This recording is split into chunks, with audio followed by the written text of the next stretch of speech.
ఆలు ఇలా కట్ చేసుకొని లైట్గా chilli powder,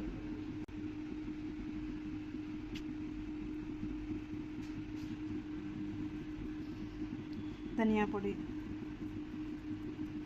salt, baking soda ఇలా కలుపుకోవాలి.